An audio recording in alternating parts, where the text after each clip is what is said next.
And it's going to have a full app store as well. They've already confirmed Facebook, Twitter, Skype, Flickr, and Foursquare. Hey, you guys can Skype on your kids? Yep. With Farmix and Camera, you guys can Skype each other, and just it kind of becomes a phone over stuff like that. Alright, so this is the basic thing. You said just touch. Whoop. Yeah, touch and hold. Okay. So the way you exit apps is you just peel down the page. Oh, alright. Okay. So it's like ripping the page off there. Touch and hold. There we go. And then once it goes to that, then you can rearrange based on where the dots are. So this is like an edit mode. Yep. And then you can move it wherever you want. And then this adds the pages. And there's a maximum of 10, you said. Which is, I believe that's to be correct. If you look at the numbers. Plenty. 1, 2, 1, 2, 3, 4, 5, 6, 7, 8, 9, and 10. So there's a lot of stuff you can just store right on here.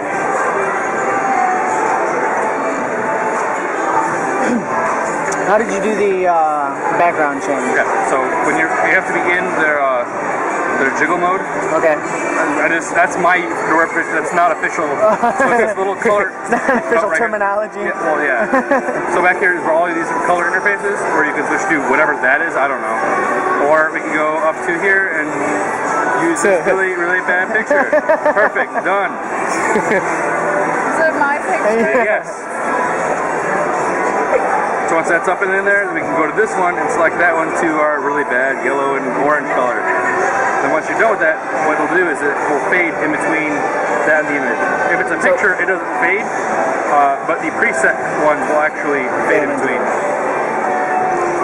So each page has its own background. Yep. And then after you close that out, it'll do a nice little transitional fade in between this one and into the next one. Very nice.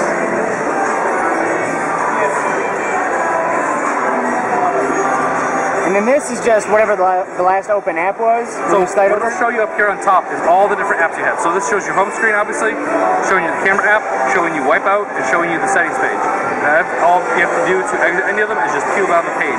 Okay. Peel the page off the screen and show that it quits up there. Ah, okay. So this is showing you at all times your current open apps. And if you hit the PlayStation button, it'll show you a list of all of them in a card system. So you can quickly go from one to PlayStation Store or wherever you're looking to head to. So if I open a whole bunch of them, even though they don't necessarily work at the moment, right, I can go back in here and it'll keep adding more cards. So I can keep going home, I can go to the welcome part, I can open that. Once that's open, I can go back to home.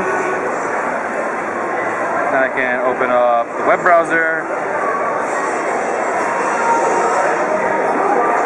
Once I open up the web browser, I can go back to home again. Then I can open up, that's probably good at this point. So you can go back to the card system, I'll show you each individual one, and you can just swipe between so you get the one you're looking for, and it quickly launch to it. Right. So it's kind of like a shortcut as to, it's like a shortcut of swiping. Yes. So swiping is what you can do it from your home screen. Right. You're in here, you just swipe to the right because it shows the area that you have other applications running. Right. So you can swipe page by page per card.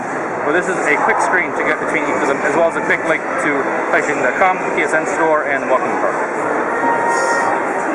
I'm impressed. What? So I'm impressed. You should be. This thing looks pretty damn sweet. Yeah. Alright. And what we saw earlier here was we did the crossplay from Wipeout to Will and I just played each other in a match in Wipeout 2048. Now, how many? It's not going to be every game for the PS Vita, obviously. It's based on support. Right. So it could be a single. Certain games can choose to support it. Obviously, the more people that get interested in it, the more demand there is, the more developers can say, hey, this is worth our while to put in there. Right.